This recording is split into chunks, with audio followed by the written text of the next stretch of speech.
Coming to the complications, there is a famous saying: if you have not seen enough complication, probably we have not done enough surgery. So same holds true even with PCNL also. If you are driving a car on a road, then probably we are bound to meet with accident. So if you are doing some surgery, probably we will meet with some accident some point or other. Complication rates in case of PCNL, we see around 12 to 20% of the patient can land up in some complication, and less than 4% of these can have some significant complication which are more than Clavin 3 or higher. Bleeding, pleural injury, PCS injury, visceral injury are some of form of complications. Coming to the most common cause of common complication, which is bleeding. Bleeding can occur in any step of PCNL surgery, and it is one of the most common and significant complication. 1 to 11% of the PCNL patient can end up in some form of bleeding, and 5.4% may require transfusion. Bleeding can be seen intra-op, post-op, or as delayed. There are several risk factors for bleeding in case of PCNL, right from surgeon, patient, access, technical instruments, or stone burden and complexity of the stone. The most and the foremost important is the surgeon. The experience of the surgeon matters a lot, and the more the experience you are, probably you can do a better surgery. 0.6%, there is a study which says that the complication rates are almost 3 times more in hands of inexperienced surgeon as compared to a experienced one. A high volume center, probably the complication rates are much lesser, and longer the surgery, probably the complication rates are more. Why actually we have bleeding as a complication? Kidney usually is a very vascular organ, and it has got a very complex vascular anatomy. It has got interarcuate artery, interlobular artery, interlobar artery, and segmental injury. Injury to each of these can cause some form of bleeding, but we are more worried about lobar artery and the segmental vessels, which, if injured, usually leads to some major complication, bleeding complication. But why experience matters? Because a experienced surgeon can choose the right calyx. Usually he will avoid infundibular entry, and wrong calyxes can be avoided. Some of the we have seen many of the inexperienced surgeons usually are averse to making one extra puncture to remove a stone in a parallel calyx, which experienced surgeon probably will do best by doing an extra puncture and can remove the stone, which again, because of torque and other factors, can lead to less bleeding. Most of the parenchymal bleeding can be stopped by just simple tamponade or by nephrostomy. But we are more concerned bleeding from the larger vessels, because it can lead to failure to progress or may require transfusion. Delayed bleeding can happen because of AV fistula, because of the lacerated artery in proximity to the vein, or because of pseudoaneurysm formation. Longer the surgery, there is a study which says that longer the surgery, the chances of complications are much more. If a surgery goes beyond 120 minutes, probably the bleeding complications are more, because either the stone is too complex or requiring multiple puncture, or can lead to hypothermia of the patient, which again lead to some form of coagulopathy and can lead to more complication. And there is also always a fatigue factor of the surgeon as well. Coming to the patient factor, pediatric patient, because the kidney are small, the calyces, infundibulum are small. So if we overdilate it, probably will tear apart the infundibulum or pelvis and can lead to more complication. And pediatric patient usually does not tolerate blood loss, because the blood volume, the overall blood volume is much less. Elderly patient, again they behave like a elderly patient again they behave like a elderly patient again they behave just like a pediatric patient, and usually the bleeding complications are much more.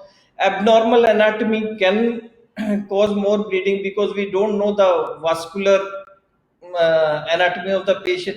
Undilated system, past history of renal surgery, or patient on anticoagulant, hypertensive, or patient with CKD or prior UTI can all have more complications. Access related complication, probably the superior calyx. No, when we compare, there are various factors like superior calyx, supine versus prone, bullseye, multiple puncture, mini versus conventional, or radiologist puncture. Coming to each of them, whether in case because of the close proximity to the superior to the posterior segment artery, probably the superior calyx puncture usually results in more significant bleeding as compared to a inferior or the medial calyx puncture. When we compare supine and prone, there is not much of difference. We have done a study at our center which also suggests the same thing. When we compare bullseye and free on, probably there is no proper RCT which can validate this fact. But bullseye punches are usually higher and are shorter. Free hand punches are longer and usually are lower. When we compare how many punches maximum we can make, usually it's not preferred to do more than 4 to 5 punches, for more than 4 to 5 punches, because with each puncture the complication, the bleeding complication and other complication increases. What about mini versus mega? Whether always the mega wins? No, not in case of PCNL. If you see here, the smaller the size, the bleeding complications are much less. If you compare the overall 18 French as compared to 24 and 26 French, it is almost threefold. And when we go still higher, it is almost fivefold the bleeding complications are. Progression in case of bleeding, if it is there, probably progression in case of bleeding, in case of mini PCNL is probably less as compared to your mega PCNL. Coming to radiologist versus your urologist, if you see most the success rate in case if a puncture is done by a radiologist is almost a 98% as compared to around 91% in with radiologists. If you take bleeding, the bleeding is much less when a puncture is done by a urologist. The stone clearance is also much better, because urologists usually know what actually he needs and he usually does the puncture accordingly.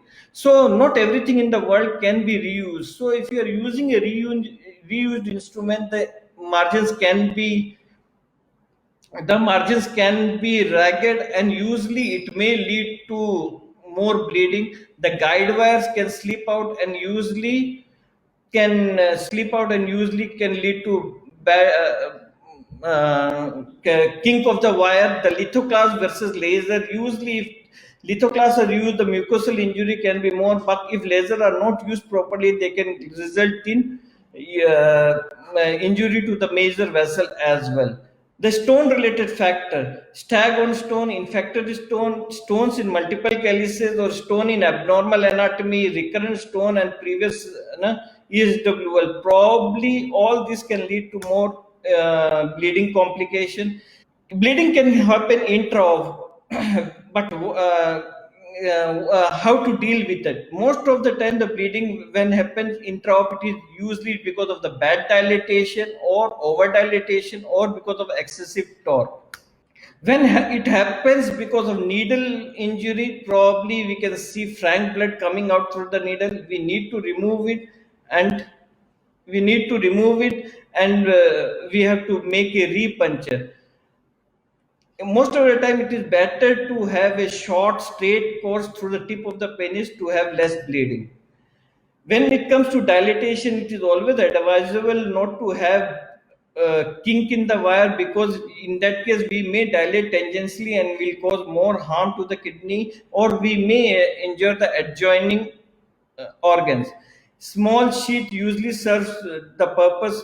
We should select the smallest sheath, and the size of dilatation also should correlate with the calyceal anatomy and the infundibular anatomy. If you are having a gross hydronephrosis and there is a large stone, probably it's better to go with a large ampla sheath. But in case if it is an undilated system, better to go with the mini PCNL. It is always advisable to avoid medial dilatation, and also we should always use good unsheared sheath, and there is hardly any difference between single step dilatation as well as the serial dilatation. We should always try to avoid excessive torque, and in case if flexinephroscope is available, we should use it. And there should not be any hesitation doing a second puncture, especially if the stone size is more, and other procedure like ECIRS or ESWL can chip in case the stone there is some residual stone. What happens once we encounter a bleeding intra-op? Always inform your anesthetist, and in those cases, arrange for a blood. Under dilatation is always better as compared to over dilatation, especially when the pelvis or the calyces are jam packed with the stone. So under dilated and under vision, you can just see the stone, break it, make some space, and then remove the stone and then go inside, rather than pushing the amplas inside, which can tear apart the pelvic calyceal system. Sometimes if the bleeding happens, we can turn the amplas upside down so that the Weevil side is up, so that we can control the bleeding by tamponade method. We should always avoid amplas which are having ragged margin, because it will also damage the parenchyma as well. Irrigation speed can be used, but it can lead to some form of septic complication in the form of pilovenous reflux or pilosinus reflux, and can lead to more sepsis. And in case we encounter bleeding, we can always insert a wide-bore nephrostomy key, wait for 5 minutes before we abandon a procedure. Most of the time, the bleeding stops. So there are various other adjunct way to stop bleeding, like tranexamic acid, tract coagulation, fibrin glue, flow seal, absorbent gelatin sponges. Everything is being tried. Coming to the post-op bleeding, this is one of the most significant bleeding which we are afraid of. Parenchymal, it can lead to hematuria. Most of the time, it stops with compression, or it can be a tract bleeding, which can lead to torrential hypotension. In case of your just a parenchymal bleeding or a tract bleeding, we can just clamp the nephrostomy post-op and wait for a while. Most of the time it stops. In case of tubeless PCNL, we can put a 3-liter saline bag under the back, and we can compress from the front, so that this compression usually stops the bleeding. Bleeding immediately after nephrostomy removal, if it happens, most of the institute nephrostomy is being removed by the resident, and if it happens, it's a nightmare situation. It is usually because of dislodgement of the clot, or when the vessels are in spasm, which opens up after removal of the nephrostomy tube. Usually we can compress the area and wait and call for a help. If it is not stopping, then we can insert a finger and when ask for a catheter. We can insert the catheter, inflate it by 5 to 10 cc, 5 to 7 cc, and usually stops, and then we can arrange for a angioembolization. Delayed bleeding can also result in arteriovenous fistula or pseudoaneurysm. It can also rarely because of the UTI. Diagnosis usually by repeated significant clot retention or hypotension. Most of the time it needs CT angiography. Treatment usually is by superselective angioembolization, and rarely it may need nephrectomy. Coming to the other most significant complication in PCNL, which is pleural injury. Anatomic consideration, already Dr. Arun have said us beautifully about the anatomy of the kidney with the pleural space. I'm not going to go in detail of that.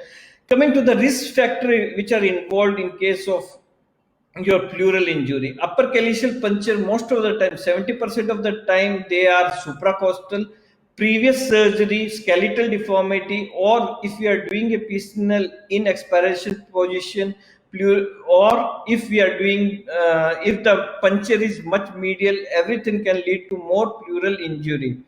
There are papers which suggest that the complication rate, the pleural complication rates are much less in obese patients, probably because of the thick fat of pad which pushes the kidney down.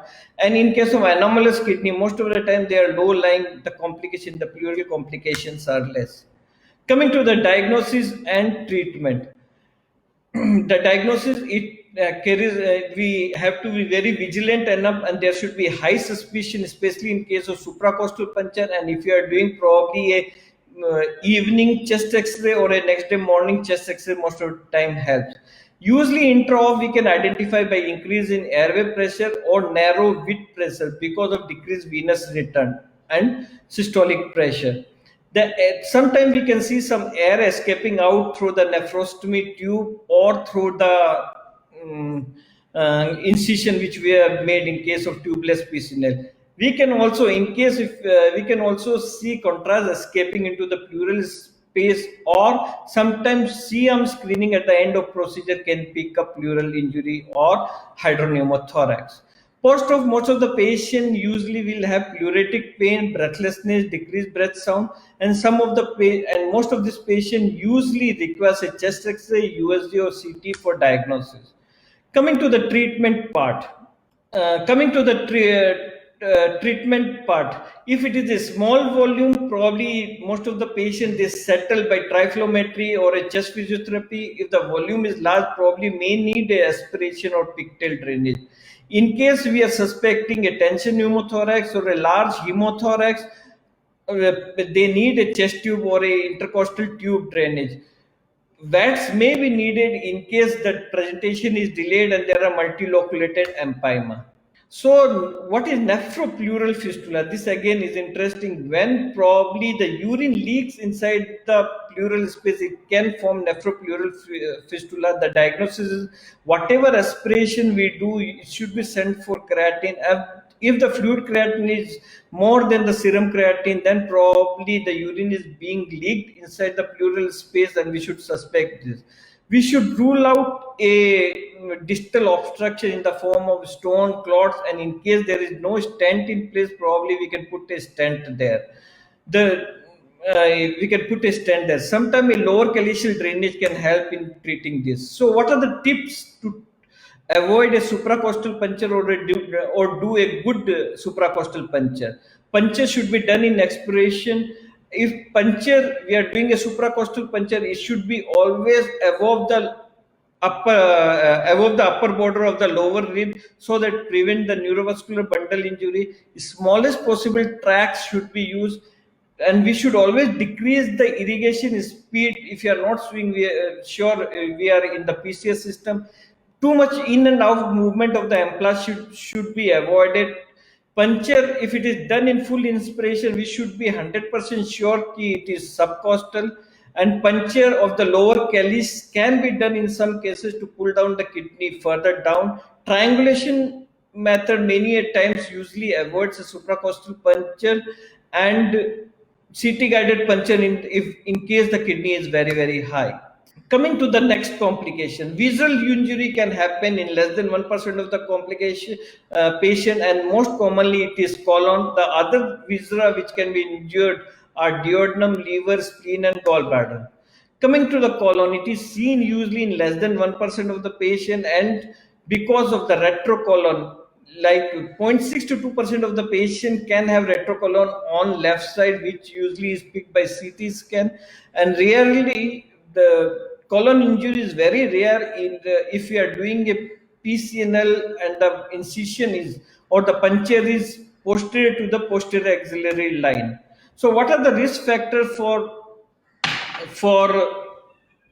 avoiding for a colon injury? In case of severe kyphoscoliosis, the chances of having a colonic injury is around 25%.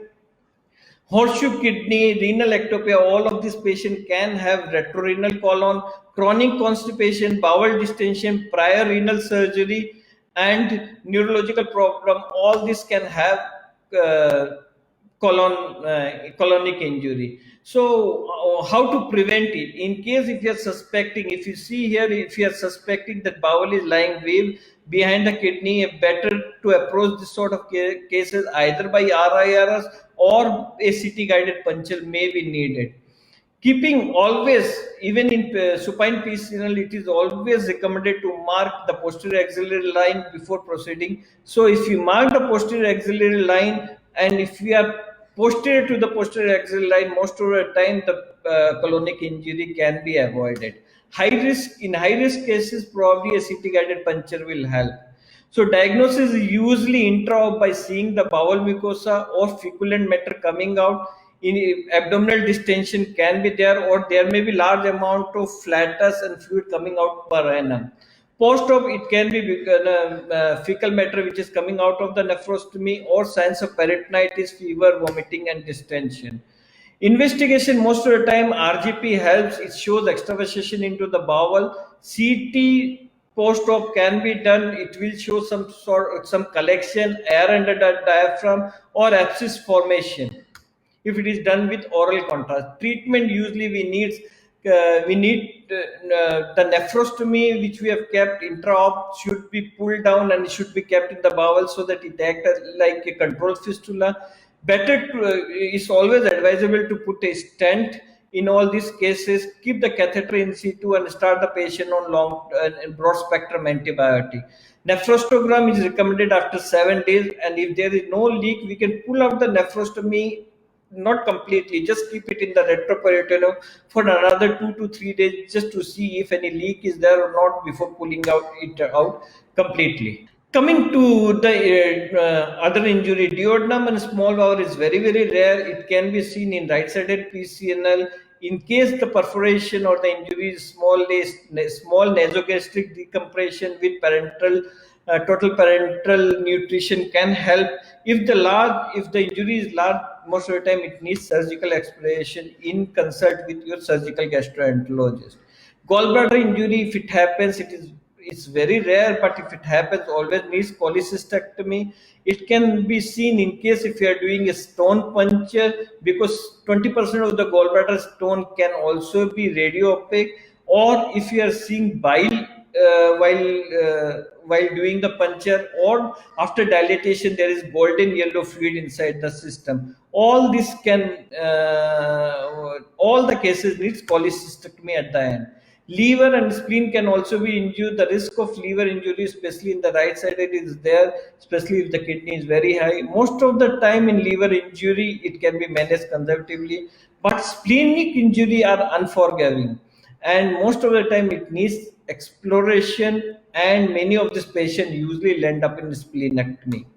Coming to the last complication, PCS injury, the PCS can be injured either the calyx of the PCS or infundibulum pelvic or PUJ, anything can be injured. So what are the risk factor of each of the intrarenal pelvis? If it is there, the pelvis is less. So if you are dilating, the stone can push against the pelvic wall and it can rupture and tear the pelvic apart.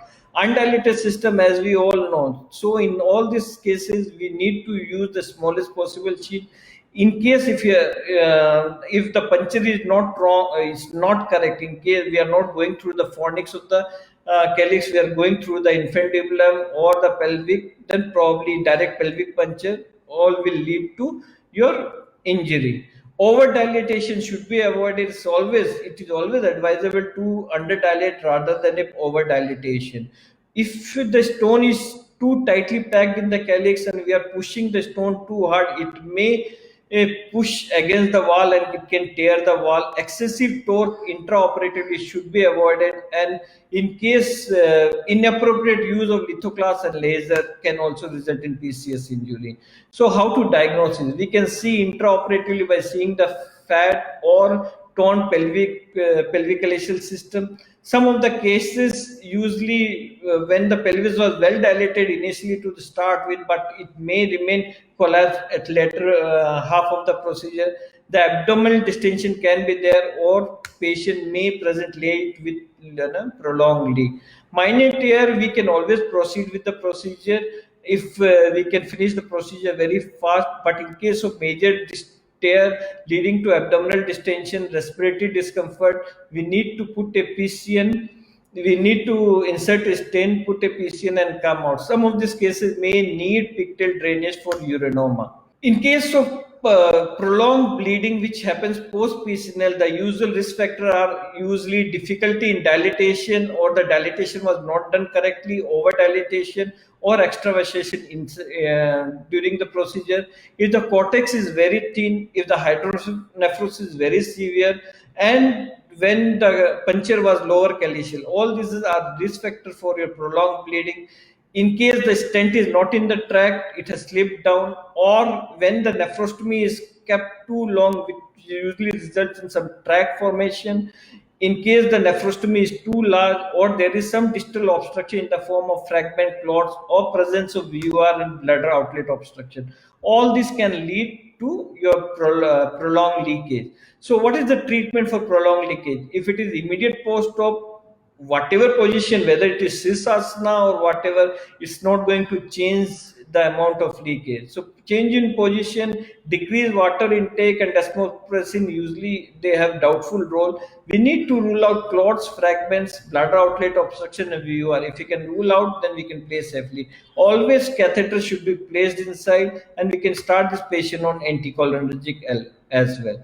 In case the leakage is lasting more than 3 days, better to insert a catheter, do a X-ray KUB to see for stone or stone fragments. And if there is no stone in case of stentless PCNL, always consider stenting.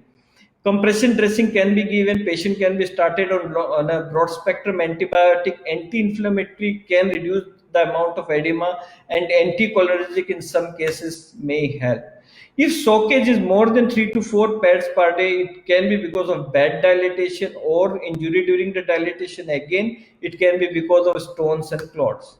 But prolonged soakage, what we are more worried about. So it can happen if the soakage is prolonging more than 3 to 4 weeks, and usually this sort of soakage is usually less than single pad which is being used per day. It can either be stone or fragment which is there in the tract itself, which can lead to some infection and can result in prolonged leakage.